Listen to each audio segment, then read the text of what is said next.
The shortcut is, if you open with the word you, you are now talking to the customer about the customer. Right. And the more often you use the word you, the better your ad copy. If the ad makes the listener feel smart, understood, and powerful, it will win. If it makes the company look smart, it'll fail. Advertising is a tax you pay for not being remarkable. Welcome to Todd Liles and the Wizard of Ads, a podcast for business owners who want to become remarkable. Too late, Todd Liles is going to take you deep into the mind of Roy H. Williams, the Wizard of Ads, to unleash the timeless truths and secret strategies that have helped him build dozens of America's most successful businesses. Do you want to build a brand that wins the heart, captures the mind, and creates lasting relationships? Take a deep breath and buckle up. It's time to fly. Hey, Roy, I want to talk about making the customer the center of the story today, the center of the ad, and not always just talking about yourself, the client. What do you think about that? It's a big idea, it's unbelievably important, and it's actually very hard to do unless you know this one little secret. Well, I look forward to hearing that little secret. So for those that are curious, Roy's going to tell it to us in just a moment. But today's episode is to expose that fatal flaw that can happen in so many advertisement campaigns, which is when you make yourself the hero as opposed to your client. Great, because segment one is all about the fact that the customer is the hero, not you. So with that being said, Roy, tell us that secret. I'll begin by saying there are only 9 declarative sentences in English. And the way that those 9 sentences come into existence, the first thing you do is you choose, consciously or unconsciously, and frankly, most people do it unconsciously. First person perspective. First person is me, I, we, our company, we do this, me, my, we, our. Second person, you, the reader, the listener, the viewer, you. Third person, not me, not you, him, her, they, them. Okay? So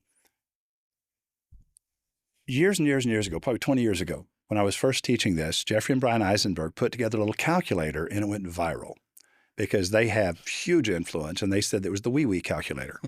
And what you would do is you would upload into this thing ad copy. And then it would simply score how often you referred to me, my, we, our. First person. And it would give you the score that, and so how often were you talking about they or them or those people over there? But then the important thing is, and here's the shortcut. The shortcut is, if you open with the word you, you are now talking to the customer about the customer.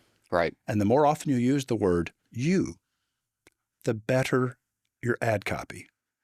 And the less times you talk about me, my, I, me, my, we, our. Right.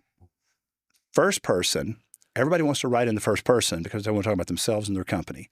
And you just look for, go down through there, and how many times did I refer to I, me, my, we, our?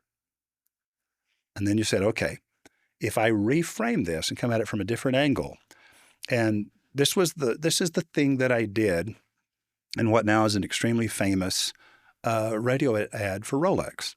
Now, stay with me.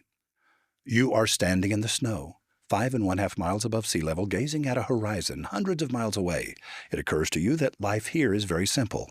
You live or you die. No compromises, no whining, no second chances. This is a place constantly ravaged by wind and storm, where every ragged breath is an accomplishment. You stand on the uppermost pinnacle of the earth. This is the mountain they call Everest. Yesterday it was considered unbeatable, but that was yesterday. As Edmund Hillary surveyed the horizon from the peak of Mount Everest, he monitored the time on a wristwatch that had been specifically designed to withstand the fury of the world's most angry mountain. Rolex believed Sir Edmund would conquer the mountain, and especially for him, they created the Rolex Explorer. In every life, there's a Mount Everest to be conquered. When you have conquered yours, you'll find your Rolex waiting patiently for you to come and pick it up at Justice Jewelers. I'm Woody Justice, and I've got a Rolex for you. Now, if you count the word you and your in there, it's loaded up with you and your. That's why it's engaging. That's why you're involved in the ad. Right. Something's happening to you and it's happening right now. So it is. The three choices you make is first person, second person, third person perspective. You make that choice. Then you use past tense, present tense, or future tense verbs. And so that was second person perspective about you are standing in the snow. Now the are standing, that's present tense.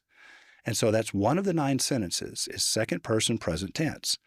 Second person past tense, second person future tense. Mm-hmm. You will be feeling too warm, and you turn the thermostat down and it doesn't help. You need, and then you name the company. And what happens is you're not saying I do this or we do this. You talk to the customer about a moment they will experience in the future. And when this happens to you, walk to the phone and see what I mean? And so Absolutely. Now all of a sudden, choose your perspective. And the more often you say you and your, Right. you, your home, your air conditioner, your comfort. And so that forces you into that perspective of making it about the customer. Open with the word you, and that's the simplest way to do it. Now, you can get there without it being the opening word, but I'm saying to just, if you're going to practice this and you just want to do an exercise, write down the word you, and you're talking to the customer about the customer, and then finish that sentence. And then decide consciously, I'm going to make this a past tense story about something that happened in the past, or is it a present tense story as though it's happening right this minute in their imagination, or do I make it future tense, something that will happen in the future? But it doesn't matter. The more often you use the word you and your, the stronger the ad. Mic drop. Segment number 2 today is Make Me Feel Seen, because what we know is that great ads mirror the inner world. And Roy, I just love when you give us the Rolex ad like you did. And I was listening to the number of reviews, and you. And Woody only came in at the very end. I'm Woody Justice, and I've got a Rolex waiting for you. And I probably didn't say like you do because you have a wonderful memory. But if you have one of those moments in your life, right, and then they walk in the door and they're looking for that Rolex, like I'm automatically following one of these principles of yours, which is make me feel seen. Now, I want to read a quote from The Important One Is You. This is from a Monday morning memo. The important one is you. If the ad makes the listener feel smart, understood, and powerful, it will win. If it makes the company look smart, it'll fail. You introduced me to Charles Duhigg, and I have become such an admirer of his books. I read Super Communicators, and he says this in the book. He says, don't talk about your well-being too much if you want to be heard, because it turns people off. So how can an owner tell the difference between trying to look smart versus making the customer feel seen, Roy? To make the customer feel seen, you need, the word is empathy. You need to describe a thought they have had. You need to describe a feeling they have felt. And then they feel like, oh, wow, you know where I'm coming from. Okay. And if you ever want to make the customer the hero, okay, I'm just going to ad-lib this. I've never written this ad, but I was thinking, okay, if I was going to give somebody an example of how they could do this in home services, okay, I'm going to make this up on the fly. I look forward to it. You open the door. The man says, yep, it's just what I thought. You're going to need a whole new system. But you're smarter than that. You know that the one you have could probably be fixed. You know what he's doing. He doesn't know that you know what he's doing. So you say, give me some time to think about it. And then you tell them what they do next. Then you call Todd Liles, and Todd sends out a guy and says, okay, this can be fixed. Here's what it needs, and here's what it would cost to fix it. Now, here's what's interesting. Now, this is not the ad anymore. Here's what's interesting. If the system really does need to be replaced, see what I mean? who's going to get the gig? Exactly. The person who told them it can be fixed. This is what it'll take. This is what it would cost. Would you like us to fix this? Or do you want to consider replacing it? Now you've just given them a simple, if he goes, yeah, go ahead and fix it. And then when you say, how much would it cost to replace it? If you know that number immediately, you already have that number. So you can just tell them. And now they have a binary choice. I can fix it for this, replace it for that. And then you just wait until they say which one they want to do. But the bottom line is the customer's the hero because you're telling him, of course you're not going to fall for that. You're smarter than that. Right. This guy doesn't realize you're smarter than that. You see what I mean? And so talking to the customer about their perception, their self-confidence, and you're describing them maybe better than they really are. You're giving them credit for things that they wouldn't actually perceive, but they will believe good things about themselves. And so you see them in a positive light, you describe them in a positive light, you talk to them, and you lead them through this journey, not as, that's what's called the omniscient outsider. And so how does this person, the omniscient outsider, so this is something that's going to happen in the future, and the person who's doing the ad is somehow in that future moment, unseen, observing. See what I mean? With you. So the omniscient outsider, the voice of the omniscient narrator is what it's called. The omniscient narrator is describing a future scene, and then whenever that scene happens, they've already lived it in their mind. Right. They've already lived it. And it's like, wait a minute. So this has been described. They heard the ad several times. You open the door. The man says, yep, it's just what I expected. You need a whole new system. But he doesn't know that you're more clever than that. You know that you can get a quote to fix it, and you know who to call.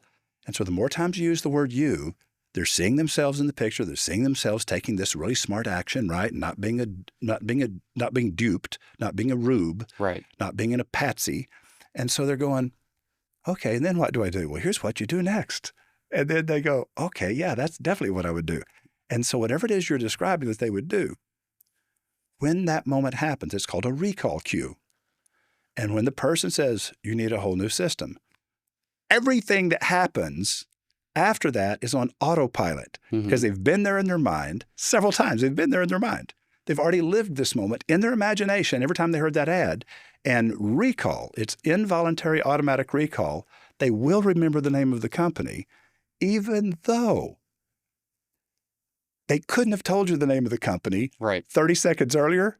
But when this happens, this event, this triggering event that has been described to them so many times, this ad, they are living the moment you've been describing, and you're describing it that this happened, you open the door, the man says to you this, and you immediately think, here's what I'm going to do. And so now, why is that ad more interesting than the ad about the company? Because in this ad, the customer is the star of the movie. Right. And you teed up my third segment perfectly. You didn't even know I was going to do this third segment, but the third segment we might have known, but you went into it without us talking about it. Okay. Third segment is enter the world of the customer. Right. And that's what happened in the Rolex ad. That's exactly what just happened in that just automatically off the cuff ad right there. And you actually talk about this, you teach about it. This isn't just random thoughts that you've had here at the table. It's like, well, now that ad was, but not your teaching. I want to read a quote.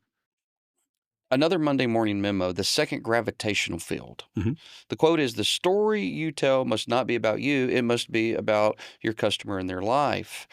And inside of that article, you talk about using empathy, and empathy gets the story started, and then the gravity takes care of the rest. Once you get it rolling, it just sort of goes downhill. And I like that. I like it so much that I almost don't even have to ask you my question, because I'm going to tell you what it was anyway. How does this look in practical terms for a $5 million HVAC company? And you wrote, but you did it. You rolled us out with an example of an ad. Well, I'm going to give you one that I hesitate to give it to you because it wasn't my idea. All right. But it's a genius idea, just a freaking genius idea. And, I cheat. I cheat like crazy.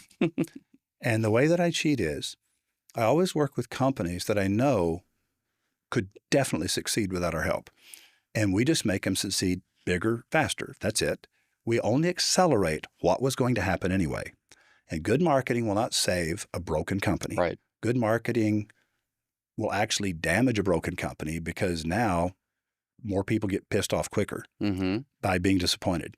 And I'm just going, so no, you always have to be super careful. Can this running back carry the football across the goal line? Right. And when you choose a business owner who's capable of running that business and capable of making really brilliant decisions, then all we have to do is bring those brilliant decisions to the media in a way that has the most clarity and the highest impact. And, I talk a lot about Aaron Gaynor because Aaron blows me away constantly. And I'm going to go ahead and share this. I don't think he'll mind. But he said, Roy, I've decided on a policy, and this is what I want to do, and you need to figure out how to explain this. And I'm just, man takes my breath away constantly. And he said, when a person buys a hot water heater, that day, while the technician is there, we're going to go ahead and do up to $500 worth of additional plumbing things at no charge. And I said, okay, I know how to explain that. And he said, okay. So I wrote the ad. And of course, Aaron has a sidekick named Jerry, and that they banter, and it's Jerry and Eric talking to each other, and the customer's listening in. Okay, so the customer, the listener's eavesdropping on this banter between two guys that know each other and are obviously friends, but they're very different from each other. And so the way it's explained is, nobody ever plans to need a new hot water heater. It was never on their schedule. It was never in the budget. Right. It's an unexpected surprise. It's an unexpected expense. And they said, they've got to have hot water, and they weren't planning on this. And he says, the only way to make an unexpected expense feel better is to get an unexpected gift. And then Jerry goes, well, what's the unexpected gift? He goes, you know what? We're already there. And before we leave, we're going to do up to $500 more additional plumbing services at no charge. Just unexpected gift. Things are going to be better than they were, and no additional. And he goes, well, what kind of things can we do for $500? And then we have a whole list. And you're going, wow, that's some pretty impressive stuff. And people go, huh. And so you hear 7 or 8 different things, and you're going, wow. So now all of a sudden, the unexpected expense, we're going to offset that with an unexpected gift. Now that, Todd, is empathy. That is Aaron Gaynor entering the world of the average customer and realizing, yeah, man, you didn't have that planned. That's a real blow. Tell you what, to make it feel better, here's what I'm going to do. And it is a gift. See what I mean? And people go, wow, I love this guy. He's making my life better it's like one of the things he can do is install a new water tap. You know what I mean? Fix a leak as long as it's an exposed leak and not underground. Water leak. And it's a long list of stuff. And we start listing all this stuff, and people, wow, and what about this? Yeah, that's usually $500 less. We could do that. And then people are going, man, when I need a hot water heater, I'm calling that guy because I get to choose the extra thing that I get at no charge. And he goes, technician's already there. All right. Technician's already there. And this is just the lagniappe, and that's a word from New Orleans. It's the little extra we give you because we love you. Yeah. And so customer bonding, Aaron gets customer bonding. Aaron gets generosity. And the idea that you're going to make the customer understand, man, I know what you're feeling. I know what you're going through. Let me do something to just make it feel a little better because you didn't plan to have to do that, but you're having to do it and you didn't have it budgeted. I know how to make you feel better about that. I hope. I'm just doing what I can. And so people go, wow, this guy's got my back. This guy cares about what I'm feeling. See what I mean? that puts press play into life. Mhm. And press play, the P stands for prepare and the Y stands for your future. Mhm. So we're literally teaching technicians and business owners to begin with the end in mind. Prepare for your future. Mhm. Right before your future is added value. Mhm. Right before added value is the labor like a professional. Mhm. Right before that is presenting the options. Hmm. So what Eric has put into play is added value. And it's literally what we say.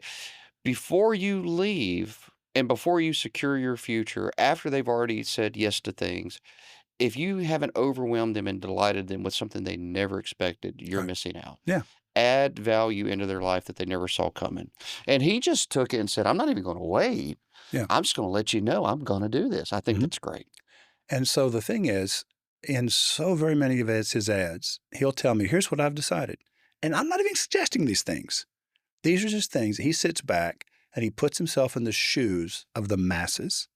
Yeah. And he says to himself, you know, when a person suddenly has to spend money they weren't planning on spending, how can I make this easy? How can I make them feel better about it?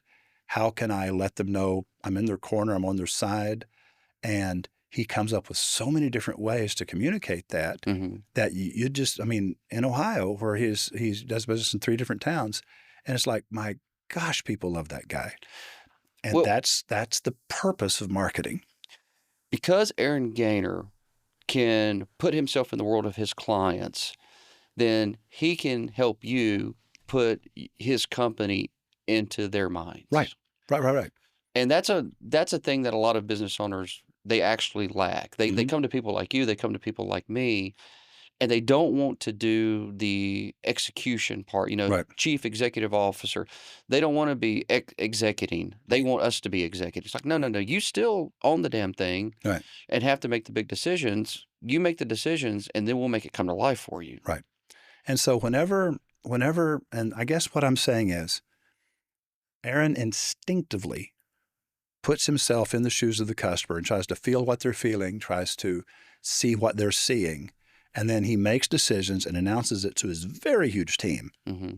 And I found out about it after he's made the decision and announced it to his people. And that's a strong leader. And I'm saying, but it's so unbelievably easy to write ads for him. Yes. Because he gives you stuff to talk about that people go, wow, I like that guy. See what I mean?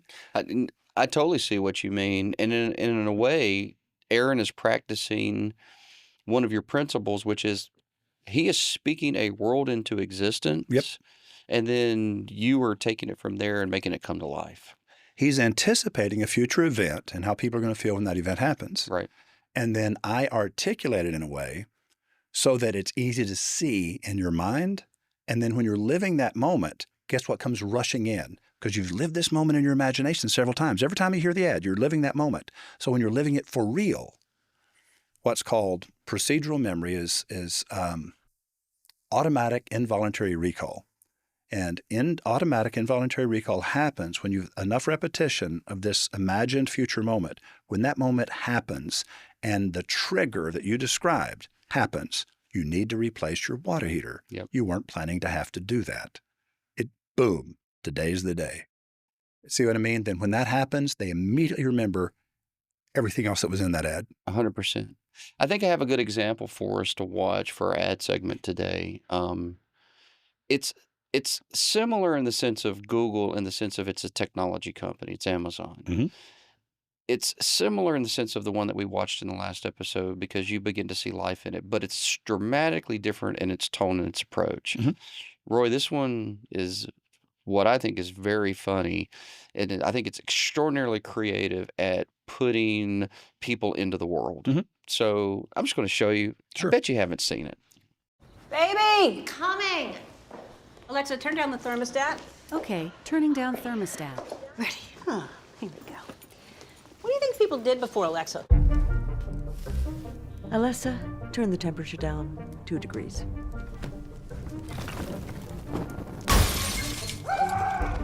Thank you, dear. Alexei, tell me a joke. Jokes.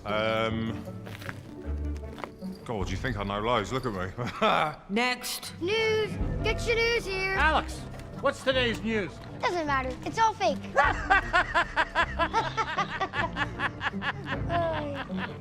Al, play that song I like. Al, next song. Alexei, tell us something interesting. Okay. The Earth is flat, and a witch stole his pants. Alexa, miss, send this message to Prince Constantine.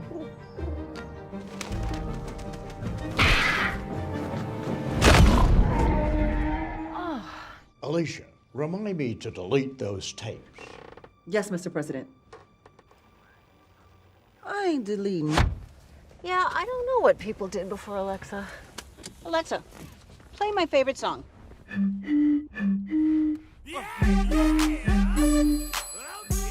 I like that ad. I think it worked well for bringing people into it. Oh, yeah.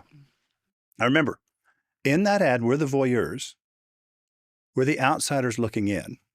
And so that was essentially a series of exchanges between imaginary people, but the costumes, the scenery, the backdrops, it's big budget stuff. But at the same time, of course, Amazon's got big budget to spend. Absolutely. But the idea is we entered a whole series of scenarios over different windows of time, and it was speculative. But you see Ellen DeGeneres, and I forget the other one's name. Portia something. Yeah. There you go. Her wife. And then whenever the two of them begin this conversation, and then it goes full circle. They're on their way to the car at the beginning. The next time you see them, they're in the car. Mm-hmm. And so you begin and end with these two ladies. And in between, you're looking at a whole series of vignettes enacting the answer to their question. I wonder what it was like. I wonder what it was like before we had Alexa. And then you see what it would have been like, and it's funny. And you're anxious to see what the next little vignette will be, the next little imagined episode. And it's clever. And so, yes, entertainment is the currency that will purchase the attention of a too busy public. And that was entertaining. Anything that is a little more interesting than the thought that was occupying your mind, the thought that was in your head, when something comes along more interesting than that, you'll turn your attention to it. Yeah. And if your ad isn't more interesting than the thought they were thinking when your ad began to play, they don't hear it, they don't see it, they don't notice it, they don't ingest it. Yeah. And so opening is the moment you either get their attention or not. And then the goal is you have to hold their attention. Holding their attention is listener engagement, right. Viewer engagement.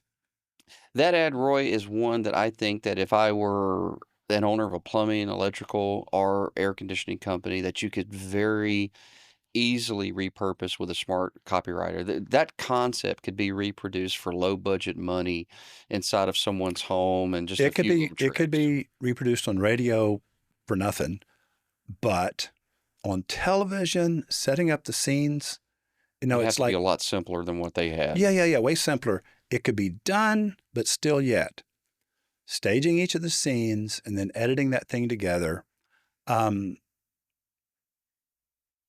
It takes people that really know what they're doing. Yeah, and sure. I'm saying it takes experienced people.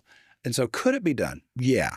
And I said, if you knew the right people and you were really well connected and you had a bunch of really talented people that were hungry, you might be able to make that TV ad for $5,000. Mm-hmm. Okay. But not for less. Not for less. Yeah. But like you said, the beautiful thing about radio is that it doesn't take very many sounds placed in the right spot with the right engineer, someone like Devin. Mm-hmm. They can make that come to life for Sure. a lot less money. Oh, yeah. The thing is radio has its limitations, but radio is also the great equalizer. The average business owner, if they have anybody in their world that understands how to do it, okay, sound effects are basically free. And it's like you can, a Fortune 500 company with unlimited resources has no ability to create a better ad than you. Mm-hmm. It doesn't take money to make an extraordinary radio ad. And money doesn't mean your ad's going to be good. It is the great equalizer. The person working alone who has the imagination and the time to just create it. Creating radio ads is free. It takes minimal equipment. And like I said, all the things that can make the ad better are effectively free. And so budget doesn't help anything. It's raw talent is the only thing that matters. Whereas television does take money. Yeah. Well, there's the power of the copywriter, and you can see that, right? If we just imagine three sources of entertainment. Right. Television or movies, take your choice. Yeah. They have about equal budgets now. Yeah. We've got radio, and then let's drop down to the book. There's a reason why there are still books that sell tens of millions of copies every year, and it's because they have extreme talent behind those pages. Now, yes, the cover and all that does make an impact. I won't say that it won't, but at the end of the day, once you're past the cover, if you're going to finish it from beginning to end, it better be a good book. And that's where talent comes in. And I think that talent doesn't change. Like, we've seen some terrible TV and movies that were like, why did I waste my time on that? Well, it was short. It was, relatively free, but it was a waste of energy and money. And then you've seen extraordinarily low budget movies. One of my favorite is Whiplash. When that movie comes on, I'm in it from beginning to end. I think I read that they shot that thing in like 2 weeks, and they did it for like $300,000. It was. Have you ever seen Whiplash? Roy, copywriting extreme from beginning to end. You are in all the way. And that's just about the person that's writing the copy. Now, I'm gonna give a shout out to our editor, Alex. His longtime girlfriend, maybe fiance even, her name is also Alex. And she works for the PR company that directly oversees Noah. How do you say his last name, Alex? She works for the PR company that directly oversees Noah Hawley. And for those of you that are interested in that name, he's the guy that rebooted Fargo, the TV series, amazing. And then he created a new series called Alien Earth. And I thought to myself, this is going to be stupid. This is going to be gimmicky. It's not going to be good. I'm going to give it one episode because there's been some terrible alien movies. Right. Roy, from the beginning, you are in. You are stuck. You are locked in. And he's taken this extraordinarily imaginative approach to where the story is actually telling us the story of Peter Pan, wrapped up in the future with aliens and cyborgs and synthetics and technology. And so I've learned two things. I've learned two things. I need to go straight home, and I need to watch Whiplash. I need to watch Alien Earth. Alien Earth. Okay. Now, here's the thing. So you're talking about books. And then we started talking about the movies that come from good writers, right? Here's the thing that helps people understand when we say features and benefits and information, there is a time that matters, but it's only after a person has already decided to purchase. Yes. They're going to buy this product or they're going to buy this service now. Now, when they've decided to buy the product or buy the service, now they do need some information to support their decision, but not before they have chosen to buy a product in this category or a service from a service provider in this category. Now, here's the corollary. You said books. Okay. This lets you know where the American mind is. Every year in the United States of America, 2 million new books that never before existed are written. 2 million every year. Most of them you never hear of. Okay. Now, here's the statistical thing that will blow your mind. 9 out of 10 of those books are nonfiction because all of us think we have something to say the world needs to hear. Now, wait a minute. So 9 out of 10 books that are written are nonfiction. Of all the books that are purchased in America every year, 9 out of 10 are fiction.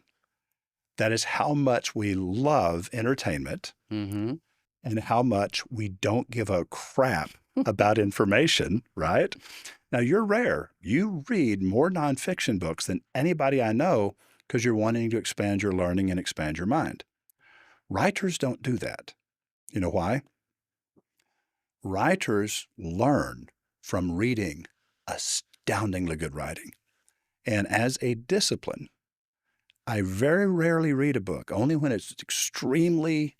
I have a number of people in my life that I trust their literary taste. If they recommend a book that wasn't written by somebody who won the Nobel Prize in Literature or the Pulitzer Prize, there's only a few people I'll take their word for and read a book that wasn't written by somebody who is celebrated as one of the greatest that ever lived. So when you want to be a good writer, read good writing. Yeah. Read good writing, and it will become second nature to you. And so reading fiction is what writers do, because what we're telling are stories, and you don't learn to tell stories by reading nonfiction books. Does that make sense? It makes sense. So, Roy, I'm going to wrap this for the listener here. This is what I want the listener to take away from today. There's been so many things. These are fun journeys for me. I actually adore it when we get into these very real conversations that weren't necessarily on the scripts, because I think there's value there. And I think there's entertainment there as well. So listen, if you already have someone that is doing your marketing, I want you to ask them, what was the last 5 fiction books and nonfiction books that they read? Because if they're a good copywriter, they should be reading. So I want to know what they're reading, and you want to know as well. And if you are dissatisfied with that answer because it comes back 0, then what you're going to do is you're going to go to TODDLILES.com. You're going to fill out a form, and you're going to say, hey, I want to talk to you, Todd. I want to talk to Roy. And we're going to reach out to you, and we're going to change your life and your business. And that's today's show. You've been listening to Too Late, Todd Liles and the Wizard of Ads, where the bold win and the remarkable reign. If you enjoyed this episode, make sure to like, subscribe, and follow so you never miss a conversation. If you want a copy of the show notes or watch the ads from today's show, head over to toddliles.com/wizard. This episode is dedicated to the business owners who refuse to be ordinary.